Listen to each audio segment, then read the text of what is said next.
Hello student, আজকে আমরা পাঠ করব তোমাদের দশম শ্রেণীর যে প্রথম কবিতাটি রয়েছে অসুখী একজন কবিতাটি। এই কবিতাটির কবি হচ্ছে পাবলো নেরুদা। পাবলো নেরুদা নামটা শুনেই আমরা বুঝতে পারছি উনি নিশ্চয়ই কোনো বাঙালি কবি ছিলেন না, এমনকি ভারতীয় কবি ছিলেন না, উনি একজন বিদেশি কবি ছিলেন। তা এই কবি কোথায় জন্মগ্রহণ করেছিলেন? এই কবি জন্মগ্রহণ করেছিলেন চিলিতে, চিলির সীমান্ত শহর পারোলেতে। কবে জন্মগ্রহণ করেছিলেন? না, 1904 খ্রিস্টাব্দে। 1904 খ্রিস্টাব্দের 12ই জুলাই।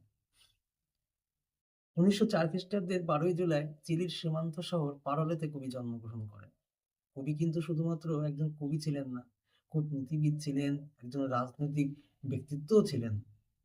এই কবির বিখ্যাত সব কাব্যগ্রন্থ রয়েছে। সেই বিখ্যাত গ্রন্থগুলোর মধ্যে আহ, প্রথম যে কাব্যগ্রন্থটির কথা না বললেই নয়, 20টি প্রেমের কবিতা, 20টি প্রেমের কবিতা এবং একটি হতাশার গান। এছাড়া এই পৃথিবীর আবাসভূমি, শীতের বাগিচা, হলুদ অরণ্য, হলুদ হৃদয়, ক্যাপ্টেনের কবিতা, 100টি ভালোবাসার সনেট, চিলির পাথর, আকাশের পাথর ইত্যাদি ইত্যাদি তার একাধিক কাব্যগ্রন্থ। তো আহ আমরা আগেই বলেছি কবি হচ্ছে চিলির আহ একজন কবি, কিন্তু এই কবির যে নাম পাবলো নেরুদা, আসলে কবির প্রকৃত নাম কিন্তু পাবলো নেরুদা নয়। কবির প্রকৃত নাম ছিল Neftali Ricardo Reyes Basoalto. Neftali Ricardo Reyes Basoalto, কিন্তু তিনি পাবলো নেরুদা নামেই কিন্তু পরিচিত। আসলে পাবলো নেরুদা নামটির একটি উৎস আছে। না, এই যে পাবলো পাবলো হচ্ছে বিখ্যাত আহ চিত্রকার পাবলো পিকাসো। সেই পাবলো পিকাসোর থেকে পাবলো নামটি নিয়েছে এবং নেরুদা নামটি নিয়েছে বিখ্যাত চেক লেখক আহ যা নেরুদা। সেই যা নেরুদা থেকে নেরুদা, এই দুইজন বিখ্যাত ব্যক্তির নামের অংশ নিয়ে কিন্তু তার নামটি হয়েছে পাবলো নেরুদা, এবং তিনি এই পাবলো নেরুদা নামেই কিন্তু সমধিক জনপ্রিয়তা আহ, লাভ করেছিলেন, পরিচিতি লাভ করেছিলেন। তো এই কবি 1971 খ্রিস্টাব্দে কিন্তু সাহিত্যে নোবেল পুরস্কার লাভ করেন এবং 1973 খ্রিস্টাব্দে 23শে সেপ্টেম্বর তিনি মারা যান। তো আমাদের যে পাঠ্য কবিতাটি রয়েছে, আমরা আগেই দেখেছি যে এই কবিতাটি মোটেও বাংলা ভাষায় লেখা নয়, অথচ আমরা বাংলা ভাষায় পড়ছি। কেন? না, এই কবিতাটি আসলে অনুবাদ করেছিল, অনুবাদ হয়েছিল, অনুদিত হয়েছিল। কি অনুবাদ করেছিল? নবারুণ ভট্টাচার্য। এটা কিন্তু আমাদের পরীক্ষায় কিন্তু আসবার মতন একটি প্রশ্ন, যে অশোকী একজন কবিতাটির অনুবাদ কে করেছে? অশোকী একজন কবিতাটির অনুবাদ করেছে নবারুণ ভট্টাচার্য। এবার নবারুণ ভট্টাচার্যের কোন কাব্যগ্রন্থ থেকে এই অশোকী একজন কবিতাটি নেওয়া হয়েছিল? না, বিদেশি ফুলে রক্তের ছিটে। বিদেশি ফুলে রক্তের ছিটে আহ সংকলিত কাব্যগ্রন্থ থেকে এই কবিতাটি, আমাদের পাঠ্য অশোকী একজন কবিতাটি নেওয়া হয়েছিল। তাহলে আমরা কিন্তু কবিতাটি শুরু করবার আগে জানলাম যে কবি সম্পর্কে, কবি কবিতাটির অনুবাদক সম্পর্কে, অনুবাদকের কোন কাব্যগ্রন্থ থেকে কবিতাটি নেওয়া হয়েছে সেটি সম্পর্কে। এইবার আমরা কবিতাটি শুরু করব। তো কবিতাটির নামই হচ্ছে অসুখী একজন, অর্থাৎ যে সুখী নয়, যে সুখী নয় সেই রকম একজন। তাহলে কবিতার মধ্যে আমরা নিশ্চয়ই এমন একজনকে পাবো যার মনে, হৃদয়ে কিন্তু সুখ নেই, দুঃখ রয়েছে, কষ্ট রয়েছে। দেখা যাক কবিতাটি পড়লে আমরা কি পাই। বলছে, আমি তাকে ছেড়ে দিলাম অপেক্ষায় দাঁড় করিয়ে রেখে দরজায়, আমি চলে গেলাম দূর দূরে। একটা জিনিস লক্ষণীয়, লক্ষণীয়টা হচ্ছে আমি তাকে ছেড়ে দিলাম, অর্থাৎ এখানে আমি হচ্ছে একজন সৈনিক। আমি হচ্ছে একজন সৈনিক, সে ছেড়ে দিল তার প্রিয়তমা স্ত্রীকে। কোথায় ছেড়ে দিল? না, অপেক্ষায় দাঁড় করিয়ে রেখে দরজায়। দরজা পর্যন্ত স্ত্রী এসেছিল, সেখানে তাকে ছেড়ে দিয়ে সেই লোকটি কিন্তু চলে গেল। কোথায় চলে গেল? আমি চলে গেলাম দূর। দেখো, ডট ডট ডট দিয়ে দূরে, অর্থাৎ এত দূরে সে চলে গেছে যে সেখান থেকে কিন্তু ফিরে আসার সম্ভাবনা খুবই কম। ফিরে কিন্তু সে আর আসবে না। তার জন্য কিন্তু ডট ডট ডট দিয়ে আবারও বলছে দূরে, এতটাই দূরে সে চলে গেছে, কারণ যুদ্ধ কিন্তু চলে এসেছে। যুদ্ধ কিন্তু চলে এসেছে, সেই কারণে সেই সৈনিক স্বামীটিকে, তার প্রিয়তমা স্ত্রীকে অপেক্ষায় আহ দরজায় দাঁড় করিয়ে রেখে তাকে কিন্তু সেই যুদ্ধক্ষেত্রে চলে যেতে হয়েছে। এবং যাওয়ার সময় সে কিন্তু বলছে, আমি চলে গেলাম দূর দূরে। একটা কুকুর চলে গেল, হেঁটে গেল গির্জার এক নান, একটা সপ্তাহ, আরো একটা বছর কেটে গেল। তাহলে এই যে অপেক্ষায় দাঁড় করিয়ে রেখে যে চলে গেল, চলে যাওয়ার পরে দেখা গেল আহ সেখান দিয়ে একটা কুকুর চলে গেল, হেঁটে গেল গির্জার এক নান। এখান থেকে ছোট প্রশ্ন কিন্তু খুব গুরুত্বপূর্ণ, যে চলে গেল, কে চলে গেল? চলে গেল কিন্তু কুকুর। আর হেঁটে গেল, হেঁটে গেল, দেখো আমরা কখনোই বলি না যে কুকুর হেঁটে গেল, আমরা বলি কুকুর চলে গেল।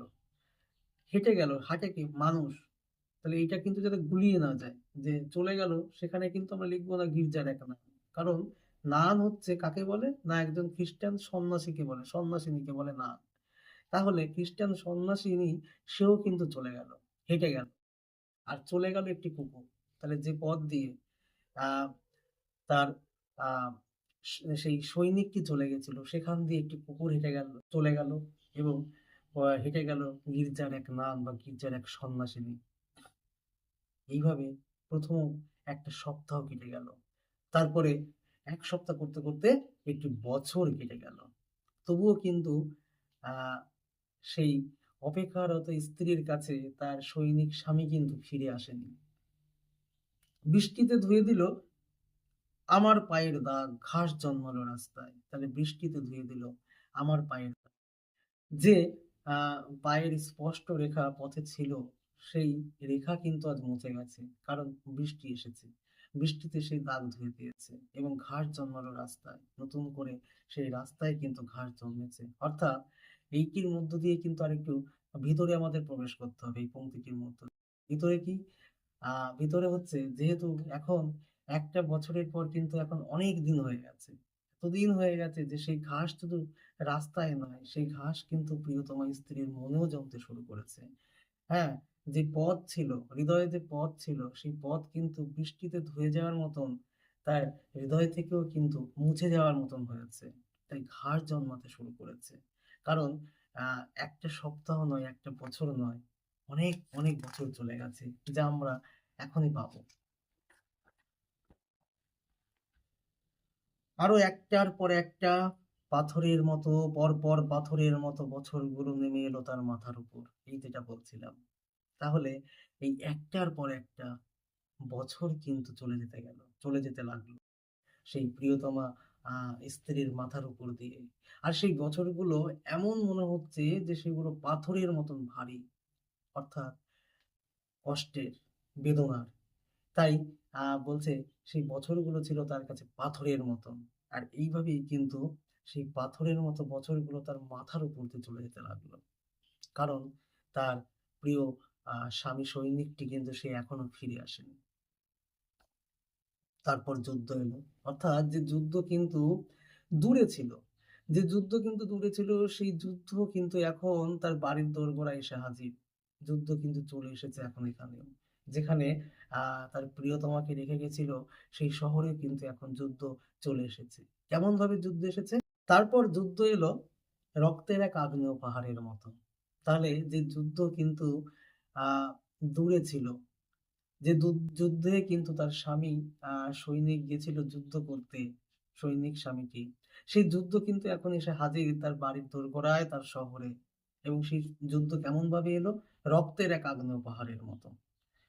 তাহলে যুদ্ধের ভয়াবহতা কিন্তু এই পংক্তিটির মধ্যে প্রকাশিত হয়েছে। আসলে আমরা প্রত্যেকেই জানি, যুদ্ধ যখন হয় তখন কি হয়, তখন কিন্তু প্রচুর মানুষের মৃত্যু হয়, প্রচুর মানুষের মৃত্যু হয় বন্দুকের গুলিতে, কামানের গুলিতে, বা বোমারুদে, বোমারু বিমানুর বিমানের যে বোম ফেলে তার ফলে। তো তার ফলে কি হয়? মানুষের মৃত্যু হয়, মানুষের মৃত্যু হয়, এমন মৃত্যু যে রক্তের নদীস্রোত বেরিয়ে যায়। আগ্নেয় পাহাড় থেকে যেমন লাভা নির্গত হয়, তেমনি মনে হচ্ছে যে সেই আহ আগ্নেয় পাহাড় থেকে শুধুমাত্র রক্ত স্রোত বইছে, লাভার মতন রক্ত স্রোত বইছে। সেইভাবে কিন্তু যুদ্ধ চলে এলো আজ এই প্রিয়তমা স্ত্রীটি যেখানে রয়েছে সেখানে, অর্থাৎ সেই শহরে। শিশু আর বাড়িরা খুন হলো। আমি আগেই বলেছিলাম রক্তস্রোত বয়ে যাচ্ছে। যার ফলে কি হয়েছে শিশুও মারা গেছে এবং সেই সঙ্গে বাড়িরা অর্থাৎ সমস্ত মানুষ, শিশু সহ সমস্ত মানুষজন কিন্তু সেই যুদ্ধ আসার ফলে কিন্তু মারা গেল। সেই মেয়েটির মৃত্যু হলো না। সবাই মারা গেছে। কিন্তু সেই মেয়েটি অর্থাৎ সেই প্রতীক্ষারত স্ত্রীটি এখনো কিন্তু বেঁচে আছে। সে প্রতীক্ষা করছে তার স্বামীর। সেই মেয়েটির কিন্তু মৃত্যু হলো না। বাদবাকি শিশু এবং বাড়িদের অর্থাৎ মানুষদের, বাড়ির সকল মানুষদের কিন্তু মৃত্যু হলো। সমস্ত সমতলে ধরে গেল আগুন। তাহলে আমরা দেখতে পেলাম যখন যুদ্ধ এসে হাজির রক্তের আগ্নেয় পাহাড়ের মতন, তখন সমস্ত সমতল অর্থাৎ যেখানে মানুষের বসবাস, সেই বাসভূমিতে কি হয়ে গেল? সেই বাসভূমিতে ধরে গেল আগুন। অর্থাৎ আমরা জানি যুদ্ধের ফলে যে কামানের গোলা বেরোয়, বোম ফেলে, সেই কামানের গোলা বোমের ফলে কিন্তু সমস্ত সমতলে বাড়ি ঘরে দোকানপাটে সব জায়গায় আগুনে আগুন হয়ে গেল, আগুন ধরে গেল। শান্ত হলুদ দেবতারা যারা হাজার বছর ধরে ডুবেছিল ধ্যানে, তাহলে শান্ত হলুদ দেবতারা আমরা প্রত্যেকেই জানি দেবতা আহ শুধুমাত্র মূর্তির প্রতীক। তারা শান্তভাবে কিন্তু বসেছিল। কেমন ভাবে বসেছিল? যারা হাজার বছর ধরে যারা ধ্যানে ডুবেছিল অর্থাৎ চুপচাপ বসেছিল মন্দিরে, বিভিন্ন মন্দিরে, শান্ত হলুদ দেবতারা। তাহলে এখান থেকে ছোট প্রশ্ন আসতে পারে যে দেবতারা কেমন? উত্তর হবে শান্ত হলুদ। উত্তর হলো শান্ত হলুদ। দেবতারা কত বছর ধরে ধ্যানে ডুবেছিল? না, হাজার বছর ধরে ধ্যানে ডুবেছিল। আচ্ছা, শান্ত হলুদ দেবতারা হাজার বছর ধরে কি করছিল? তার উত্তর হচ্ছে ধ্যানে ডুবেছিল। এইগুলো ছোট ছোট কিন্তু প্রশ্ন। হ্যাঁ, এগুলো ছোট ছোট প্রশ্ন আমাদের কিন্তু জানতে হবে। তারপরে কি বলছে? উল্টে পড়লো মন্দির থেকে টুকরো টুকরো হয়ে। তাহলে যে দেবতারা আহ এতদিন হাজার বছর ধরে ধ্যানে ডুবেছিল শান্তভাবে, তারা কিন্তু মন্দির থেকে উল্টে পড়লো। কারণ যুদ্ধে এসে হাজির। যুদ্ধের আহ গোলা বারুদে সেই দেবতারাও কিন্তু মন্দির থেকে উল্টে পাল্টে পড়ে গেল। তারা আর স্বপ্ন দেখতে, তারা বলতে শহরবাসী মানুষজন আর স্বপ্ন দেখতে পারলো না। কারণ আমাদের শেষ ভরসা, আশা ভরসার স্থল কিন্তু দেবতা। সেই জন্য আমরা দেবতাদের শরণাপন্ন হই যখন আমরা বিপদে পড়ি। কিন্তু যখন মানুষজন দেখতে পেল সেই দেবতারাই যারা হাজার বছর ধরে ধ্যানে ডুবেছিল আমাদেরকে উম, আহ, সুরক্ষা দিয়েছে, আমাদেরকে ভালো রেখেছে, অথচ সেই দেবতারাই যখন মন্দির থেকে উল্টে পড়লো, তাহলে তাহলে আমাদের আর কে বাঁচাবে? তাই সেই মানুষজনগুলো কিন্তু আর স্বপ্ন দেখতে পারলো না।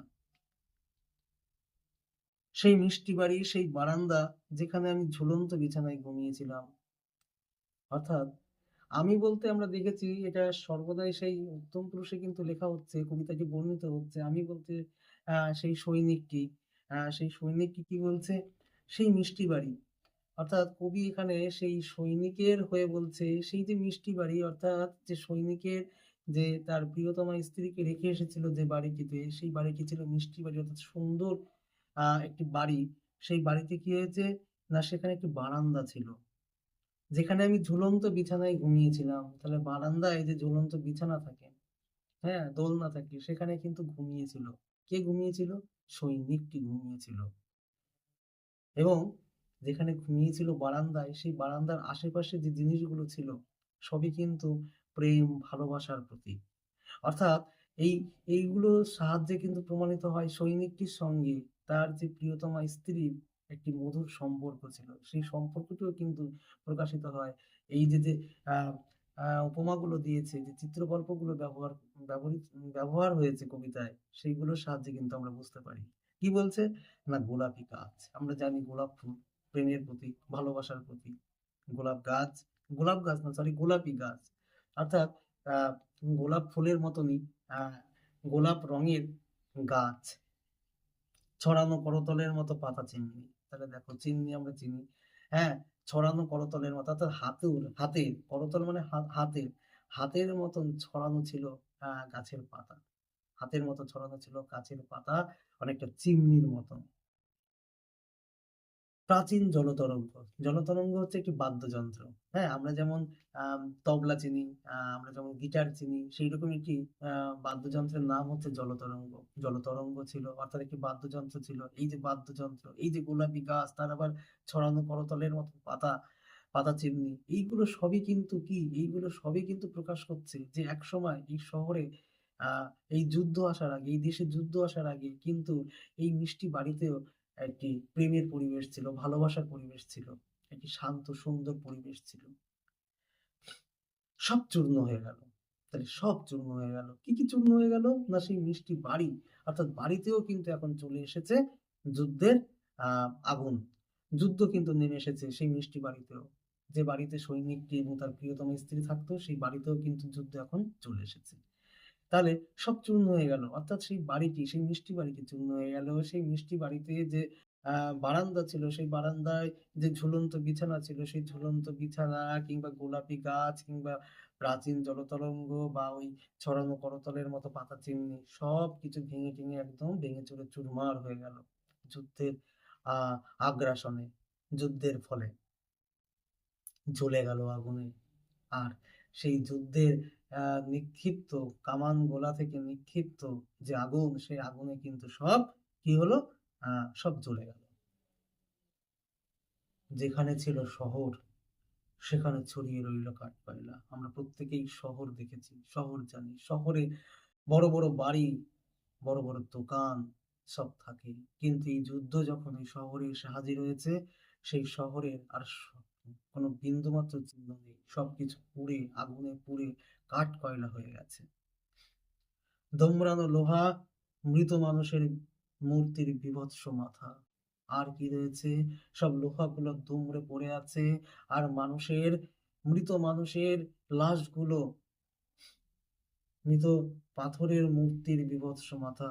আসলে এখানে পাথর বলতে মানুষের মানুষকে বোঝানো হয়েছে, মৃত মানুষকে বোঝানো হয়েছে। মৃত মানুষ, পাথর যেমন নড়াচড়া করতে পারে না, এক জায়গায় স্থির হয়ে থাকে, ঠিক তেমনি মৃত মানুষেরা কিন্তু নড়াচড়া করতে পারে না। তাই সেই পাথরের মতো মৃত মানুষগুলোর বীভৎস মাথাগুলো কি হয়ে রয়েছে? না, সেগুলো কিন্তু এদিক সেদিক পড়ে রয়েছে। আর কি রয়েছে? রক্তের একটা কালো দাগ। অর্থাৎ যুদ্ধ থেমে গেলেও, যুদ্ধ যেখানে হয়েছিল, সেই যুদ্ধের চিহ্ন স্বরূপ রক্তের একটা কালো দাগ, যে দাগ সৃষ্টি হয়েছিল হাজার হাজার মানুষের মৃত্যুর মধ্য দিয়ে, তাদের শরীর থেকে বের হয়ে যাওয়া রক্ত, সেই রক্তের থেকে সৃষ্টি হয়েছিল একটি দাগ। সেই দাগটি এখন জমাট বেঁধে হয়ে গেছে কালো। কারণ আমরা জানি রক্তের রং লাল, কিন্তু সেই রক্ত হয়ে গেছে কালো। কারণ আহ সেটি জমাট বেঁধে হয়ে গেছে কালো। এবং এর দ্বারা বোঝা যাচ্ছে সেই যুদ্ধ কতটা ভয়াবহ ছিল, কতটা বীভৎস ছিল। আর সেই মেয়েটি আমার প্রতি, অর্থাৎ সেই সৈনিকটি, কবির ভাষায় কবি সৈনিকটির হয়ে বলছে সেই মেয়েটি কিন্তু এখনো তার প্রতীক্ষা করছে। অথচ মেয়েটি কিন্তু জানতো না যে সে তার আহ মেয়েটি জানতো না যে তার স্বামী আর কখনো ফিরে আসবে না। আর আমরা দেখতে পেলাম সেই যুদ্ধ কিন্তু এখন চলে এসেছিল সেই তার নিজের শহরে, এবং শেষমেশ তার বাড়িতে এসেছিল। সবাই মারা গেছিল, শিশুরা, বাড়িরা, প্রত্যেকে মারা গেছিল, কিন্তু সেই মেয়েটির মৃত্যু কিন্তু তখনো হয়নি। মেয়েটি কিন্তু তখনো বেঁচে ছিল। এই হচ্ছে কবিতার বিষয়বস্তু। তোমাদের কেমন লাগলো অবশ্যই জানাবে। অবশ্যই চ্যানেলটিকে সাবস্ক্রাইব করবে এবং সকলের মাঝে শেয়ার করে কিন্তু ছড়িয়ে দেবে। আর এরপরে কিন্তু বাদ বাকি কবিতা, গল্প, প্রবন্ধ, নাটক সব কিন্তু আসবে। তোমরা দেখতে থাকো।